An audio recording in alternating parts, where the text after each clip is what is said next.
এইজন্যই রোজার সমতুল্য আর কোন আমল নেই। এটা আমার কথা নয়, আল্লাহ রাসূল সাল্লাল্লাহু আলাইহি ওয়াসাল্লাম এইজন্য সমস্ত আমলের সওয়াব লেখা হয়। কিন্তু লামাইকরা বলছেন যে রোজার সওয়াব নির্দিষ্ট করে লেখা হয় না। কারণ কি? হাদিসে কুদসি আল্লাহ রাসূল বলেন, আল্লাহ বলেন আস-সাওমু লি ওয়া আনা আজজি বিহি। বান্দা রোজা আমার জন্য রাখে, আমি নিজে তার সওয়াব। তাহলে এটা ফরজ রোজা নফল রোজা সবই এর মধ্যে শামিল। আল্লাহ রাসূল বলেন, আল্লাহ বলেন যে রোজা আমার জন্য, আমি এর সওয়াব দেব। এবং রোজার সমতুল্য যে কোনো আমল হয় না, তার একটি হাদিস শরীফ বিভিন্ন ভাবে হাদিসটি এসেছে নাসাই শরীফে। আবু উমামা আল-বাহিলি জনৈক সাহাবী, বিখ্যাত সাহাবী, তার অনেক হাদিস বর্ণিত হয়েছে। তা আবু উমামা আল-বাহিলি বলেন, কুনতু ইয়া রাসূলুল্লাহ মুরনি বিআমালিন, আমি আল্লাহ রাসূলকে বললাম, ইয়া রাসূলুল্লাহ আমাকে একটা বিশেষ আমলের মানে সন্ধান দেন, আদেশ করেন। বিশেষ আমল কি? আমি বিশেষ আমল করব, আল্লাহ রাব্বুল আলামিনের কাছে বিশেষ মর্যাদার অধিকারী হব। তো এরকম একটা আমল আল্লাহ রাসূল কি বললেন? বলেন আলাইকা বিস-সাওম ফাইন্নাহু লা ইল্লা, তুমি রোজা রাখো। কারণ কি? এর সমতুল্য, এর বরাবর, এর মেসালা কিছু নয়। তাও উমামা ভাবলেন ঠিক আছে, রোজা তো জানা মানে গুরুত্বপূর্ণ, আরো কিছু জানা যায় কিনা। তো তিনি আবার বলেন, কুনতু ইয়া রাসূলুল্লাহ মুরনি বিআমালিন, রোজা সময় রাখে। আমি আল্লাহ রাসূলকে বললাম, ইয়া রাসূলুল্লাহ আমাকে কোন আমলের, নেকের আমলের কোন সংবাদ দেন। আল্লাহ রাসূল আবার বললেন, আলাইকা বিস-সাওম ফাইন্নাহু লা ইল্লা, তুমি রোজা রাখো, কারণ এর সমতুল্য আর কিছু নেই। তাহলে এখানে বলছে রোজার সমতুল্য আর কিছু নেই। আরেকটা হাদিস নাসাইতে আসছে যে তিনি বলছেন, আন্নাহু সাআলা রাসূলুল্লাহ সাল্লাল্লাহু আলাইহি ওয়াসাল্লাম আইয়ুল আমালি আফদাল, আমি আল্লাহ রাসূলকে জিজ্ঞেস করলাম, তিনি জিজ্ঞেস করলেন সবচেয়ে উত্তম আমল কোনটি? ক্বালা আলাইকা বিস-সাওম, আল্লাহ রাসূল তাকে বললেন তুমি রোজা রাখো। অন্য আরেকটা হাদিসে এসে তিনি বললেন, মুরনি আমালিন ইউদখিলনিল জান্নাহ, ইয়া রাসূলুল্লাহ সাল্লাল্লাহু আলাইহি ওয়াসাল্লাম আমাকে এমন একটি আমলের সন্ধান দিন, আপনি আমাকে কথা বলুন যে আমলটি আমাকে জান্নাতে প্রবেশের কারণ হবে। এই আমলের কারণে আল্লাহ আমাকে জান্নাতে প্রবেশ করাবেন। আল্লাহ রাসূল বলেন আলাইকা বিস-সাওম ফাইন্নাহু লা ইল্লা।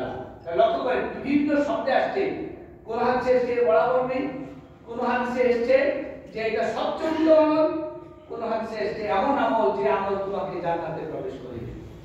তাহলে এই রোজা এবং রোজার জন্য বিশেষ করে ফরজ রোজা তো মাস একটি, যদি কেউ কাজা করেন তাহলে সারা বছর সেটা পূরণ করতে পারেন। কিন্তু নফল রোজার কোনো মাস আছে? নফল রোজা সব মাসেই চলে। আপনারা জানেন আল্লাহ রাসূল সাল্লাল্লাহু আলাইহি ওয়াসাল্লাম নিজে খুঁজতেন কবে সোমবার, কবে বৃহস্পতিবার। আমরা মাঝে মাঝে খুঁজি না, মনে না থাকে আজকে কি বার, আজকে কি বার বের করি, কালকে কি বার জানার জন্য। তাহলে পরে আল্লাহ রাসূল জানতে চেষ্টা করতেন, খুঁজতেন, কেন কখন বৃহস্পতিবার, কখন সোমবার আল্লাহ রাসূল রোজা রাখতেন। কি জন্য? আল্লাহ রাসূল বলেন যে সোমবার এমন দিন যেদিন আমি জন্ম হয়েছি, আর এই বৃহস্পতিবার দিন যেদিন আমার কাছে কোরআন নাযিল করা হয়েছে।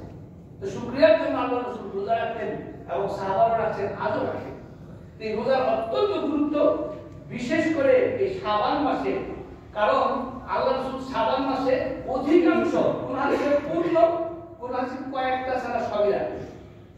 লক্ষ্য করেন তা আল্লাহ রাসূলকে, আল্লাহ রাসূল সম্পর্কে আল্লাহ নিজে বলছেন যে তার সমস্ত গুনাহ ক্ষমা করে দেন। সূরা ফাতর 1 এবং 2 নম্বরে আল্লাহ বলেন, ইন্না ফাতাহনা লাকা ফাতহান মুবিনা, আমি তোমাকে স্পষ্ট বিজয় দান করেছি। কেন? লিয়াগফিরা লাকাল্লাহু মা তাকাদ্দামা মিন যামবিকা ওয়া মা তাআখারা, যেন তোমার পূর্ব করে সব গুনাহ ক্ষমা করে। আর হাদিসে এসেছে যে আল্লাহ রাসূল সাল্লাল্লাহু আলাইহি ওয়াসাল্লাম এমন ভাবে রাত জাগতেন যে তার পা ফুলে যেত। তখন আল্লাহ রাসূল সাল্লাল্লাহু আলাইহি ওয়াসাল্লামকে সাহাবাগণ জিজ্ঞেস করতেন যে গাফারাল্লাহু লাকা মা তাকাদ্দামা মিন যামবিকা ওয়া মা তাআখারা, ইয়া রাসূলুল্লাহ এত ইবাদতের কি প্রয়োজন? আপনার তো আগে পরে সবগুলাই মাফ। একটু আপনি শুনলেন কোরআনের আয়াত, তাহলে হাদিস বুখারী হাদিস, তা আপনার আগে পরে সব গুনাহ মাফ, তাহলে কেন আপনি ইবাদত করেন? আল্লাহ রাসূল জবাব দিয়ে বলেন, আফালা আকুনা আবদান শাকুরা, তা আল্লাহ যে আমাকে অনুগ্রহ করেছেন, আল্লাহ আমাকে মানুষ শুধু করেননি, বরং পৃথিবীর সৃষ্টির সেরা মানুষ করেছেন। অন্য হাদিসে এসেছে সর্বপ্রথম তার কবর কিয়ামতের ময়দানে বিদীর্ণ করা হবে, কবর থেকে উঠবেন, সর্বপ্রথম তিনি জান্নাতে ঢুকবেন, অফুরন্ত নিয়ামত, জান্নাতের সর্বোচ্চ মাকাম ইব্রাহিম, মাকামে মাহমুদা, তার জন্য এই বিশেষ মর্যাদা, সর্বশ্রেষ্ঠ মানুষ, সর্বশ্রেষ্ঠ নবী, জান্নাতের প্রধান। তাহলে এই যে মর্যাদা দিয়েছেন, আমি কি আল্লাহ শুকরগুজার বান্দা হব না? লক্ষ্য করেন, সমস্ত গুনাহ হওয়া থাকা সত্ত্বেও এবং নিষ্পাপ হওয়া সত্ত্বেও তিনি এত ইবাদত করতেন যে রাতে যে দখল করে পা ফুলিয়ে দিতেন এবং এই বৃহস্পতিবার সোমবার দিন রোজা রাখতেন, তাদের 13, 14, 15 আয়ামের ভিতর রোজা রাখতেন। বিশেষ করে শাবান মাসে তিনি প্রায় পূর্ণ মাস রোজা রাখতেন। হাদিসে আয়েশা রাদিয়াল্লাহু তাআলা আনহা থেকে বর্ণিত, তিনি বলেন, কানা রাসূলুল্লাহ সাল্লাল্লাহু আলাইহি ওয়াসাল্লাম ইয়াসুমু হাত্তা নাকুলু লা ইউফতির। কখনো কখনো তিনি এমন রোজা রাখতে শুরু করতেন, বাদ দিতেন না, লাগাতার রাখতেই হতো।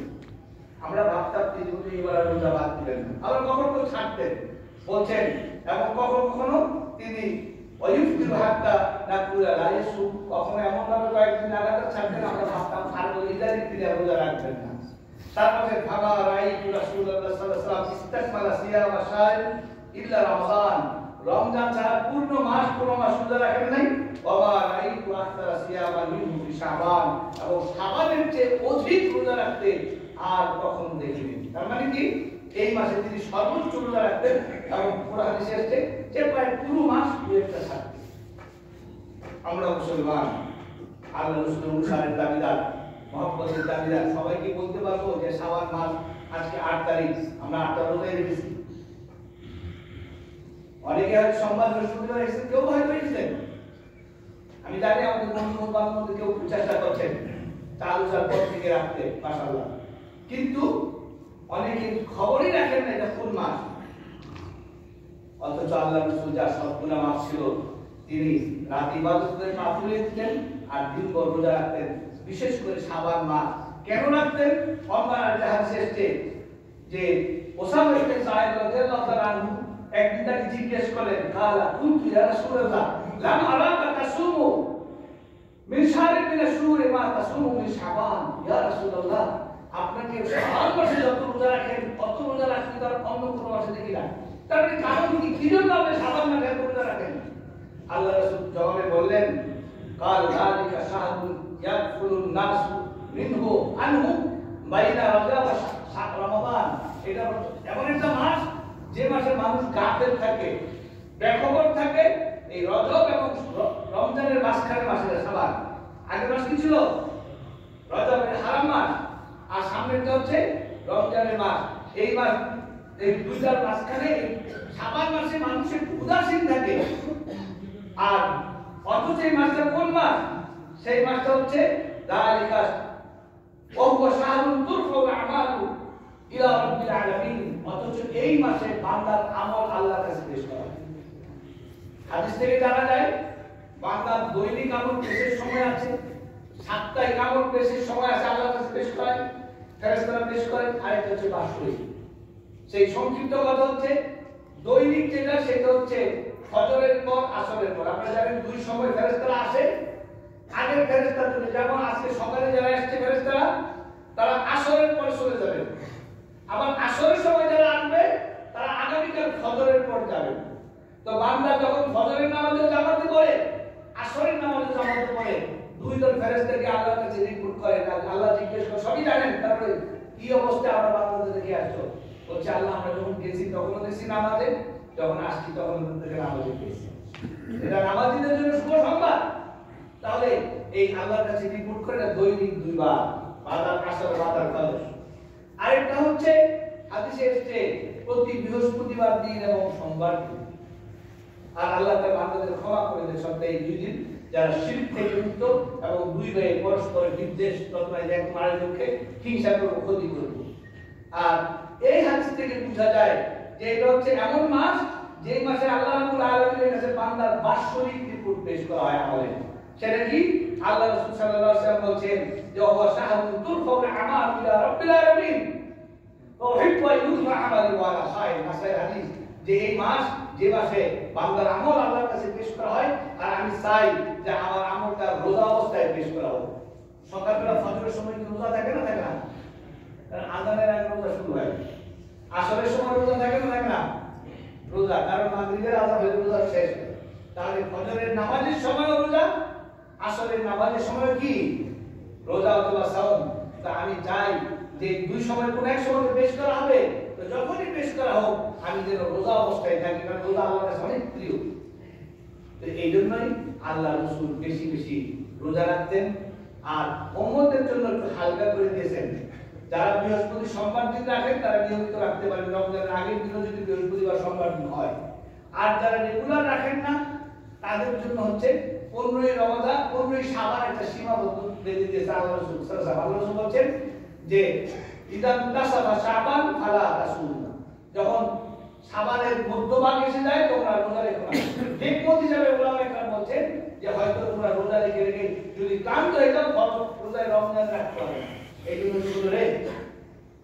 তাহলে আমি লম্বা করব না, সব শেষে বলবো শাবানের একটি বিশেষ মর্যাদা আছে। এটা আপনারা অনেকেই শুনেছেন। হাদিস হচ্ছে এই, আনাস থেকে বলেন, তিনি বলেন ইন্নাল্লাহা লা ইয়াত্তাবিউ ফি লাইলাতিন নিসফি মিন শাবান ফায়াগফিরু জামিআ খালকি ইল্লা লিমুশরিকিন আও মুশাহিন। ইবনে মাজাহ হাদিস, আলবানী রাহিমাহুল্লাহ বলেন হাদিসটি হাসান বা সহিহ, একটা মাসু হাদিসটি সহিহ। তাহলে অর্থ হচ্ছে এই যে আল্লাহ পাক শাবান মাসে বান্দাদের প্রতি তার সৃষ্টির প্রতি বিশেষ দৃষ্টি দেন। আল্লাহ তো সবই দেখেন সবসময়, তো বিশেষ দৃষ্টি দেন দিয়ে যাদের মধ্যে শিরক নেই এবং যারা পরস্পর বিদ্বেষে লিপ্ত নয়, ভাইরা ভাইদের মধ্যে আপন ভাই, আত্মীয় স্বজনের ভাই, মুসলমান ভাই, তাদের আল্লাহ সবাইকে ক্ষমা করে দেন। এটা হলো মধ্য শাবানে। কিন্তু সতর্ক থাকবেন, এই উপলক্ষে কোনো বিশেষ ইবাদত নাই, না মধ্যভাগের রমজানের রাতে আর না দিনের রোজা। রোজার কাজ যেটা আছে সেটা শাবান হিসাবে এবং সেটা চাইলে 20 হিসাবে 1315। কিন্তু এই আল্লাহ ক্ষমা করবেন, কারণ পরীক্ষার দিনে কোনো কি লেখাপড়া আছে রেজাল্টের দিন? তো এটা তো রেজাল্ট, সারা বছর আপনি ভালো আমল করেছেন, আল্লাহ খুশি আপনাকে ক্ষমা করে দেবেন। আর সবশেষে বলবো যে এই সিয়ামের আরো কোন ফজিলত আছে, একটা ফজিলত আমি বহুবার বলছি, আজকে এটা বলে শেষ করছি। সেটা হচ্ছে এই দুটো হাদিস বলবো ছোট্ট। একটা হচ্ছে ঠান্ডার সময় আল্লাহ রাসূল বলেছেন যে আল গানিমাতুল বারিদা আস-সাওমু ফিসতা। এই গনিমত বলা হয় যেটা মূল্যবান সম্পদ সহজে পাওয়া যায়, সূর্যের ময়দানে যে সম্পদ পাওয়া যায়, তো এটা হচ্ছে গনিমত, ঠান্ডা গনিমত। শীতের দিনে রোজা রাখা সহজ, রোজা পিপাসার কষ্ট বেশি নাই। আর সেই হাদিসটি হচ্ছে এই, আল্লাহ রাসূল বলেন মান শামা ইয়াওমান ফি সাবিলিল্লাহ বা'আদাল্লাহু ওয়াজহাহু মিন নার 70 খলিফা। যদি আল্লাহ সন্তুষ্টির জন্য বান্দা এক রোজা রাখে, এখানে পরস্পর আমরা আলোচনা করা নাই, আল্লাহ সন্তুষ্টির এক রোজা রাখে, আল্লাহ তাকে জাহান্নাম থেকে 70 বছরের পথ দূর করে দেবে। আমরা গুনাহ হাবুল খাচ্ছি, জানি না কত না কত রোজাদারের রোজা মানে রোজাদারের দোয়া আল্লাহ কবুল করে ফিরে দেন না। এই জন্য আমি অনুরোধ করবো যারা আমার এই কথা শুনছেন, এতদিন রাখেন নাই, আজকে থেকে যে কয়টা সম্ভব শুরু করবেন, কালকেই করেন, আজকে তো সম্ভব না। এবং মধ্য শাবান পর্যন্ত, আজকে 8 তারিখ চলে যাচ্ছে ক্যালেন্ডার অনুযায়ী, মধ্য শাবান পর্যন্ত আর না হয় প্রতি সোমবার যেটা পাবেন অথবা 13, 14, 15 রোজা রাখবেন। এটা অত্যন্ত গুরুত্বপূর্ণ, শুনে আল্লাহর কাছে আমাদের প্রিয় আমল এবং আল্লাহ রাব্বুল আলামিন এর বরাবর কোনো আমল নাই এবং আল্লাহ নিজে হাতে বদলা দেবেন।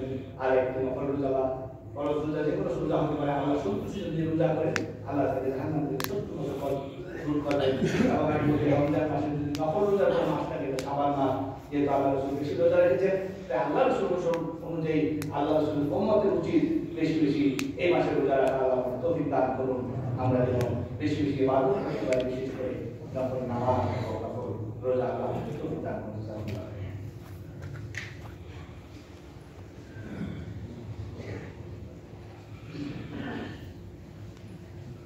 আলহামদুলিল্লাহ, والصلاة والسلام على رسول الله وعلى آله وصحبه أجمعين. اللهم صل على محمد وعلى آل محمد كما صليت على إبراهيم وعلى آل إبراهيم إنك حميد مجيد. اللهم بارك على محمد وعلى آل محمد كما باركت على إبراهيم وعلى آل إبراهيم إنك حميد مجيد. اللهم أعز الإسلام والمسلمين، اللهم أعز الإسلام والمسلمين، اللهم أعز الإسلام والمسلمين، اللهم احفظ المسلمين من يد الظالمين، اللهم احفظ المسلمين من يد الظالمين، اللهم احفظ المسلمين من يد الظالمين من كل مكان. اللهم آمنا في بلادنا سائر بلاد المسلمين، اللهم آمنا في بلادنا سائر بلاد المسلمين، اللهم اغفر للمؤمنين والمؤمنات والمسلمين والمسلمات والأحياء منهم والأموات، إنك أنت السميع الكريم مجيب الدعوات.